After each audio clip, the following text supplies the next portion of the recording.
यहाँ पर पुलिस वाले भी आए हैं। यहाँ पता चला है कि पंखे से मतलब तो साड़ी से पंखे में लगा के सुसाइड की। आखिर क्या कारण रहा होगा किस तरह उन्होंने कदम उठा दिया? मुझे इसके बारे में तो जानकारी नहीं। हेलो दोस्तों, आप सब कैसे हैं? आई होप कि आप सब ठीक होंगे। तो आइए हम आप सबको कुछ बताने जा रहा हूं और दिखाने जा रहा हूं, तो आप लोग इस वीडियो को ज़्यादा से ज़्यादा शेयर कीजिए। आज बहुत दुख की बात है कि मालती चौहान का देहांत हो गया है और विष्णु राज बहुत दुखी हैं।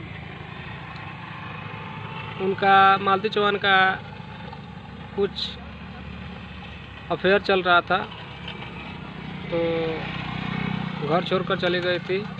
पता लग रहा है कि कल वो शाम को घर लौटी थी।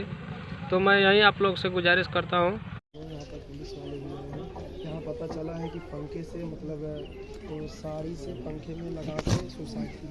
आखिर क्या कारण रहा होगा किस तरह उन्होंने कदम उठा दिया? मुझे इसके बारे में तो जानकारी मालती कब आई है यहाँ घर पे? कब आई मालती? इसके बारे में हमको नहीं पता है, पर हम जानते हैं कल या कल शायद आए थे। कल इसके बारे में हाँ वीडियो देखे अभी कल का उनका, तो शायद वो अपने घर पर थे जो वीडियो बनाए थे। वीडियो के माध्यम से अभी जब मालती आई थी क्या एक बार आपकी मुलाकात उससे हुई? नहीं, बिल्कुल हमारी मुलाकात नहीं हुई थी। हम अपने घर पर थे। अपने घर पे थे। तो गाँव के लोग हैं, ये बताइए कैसे आपको जानकारी हुई यहाँ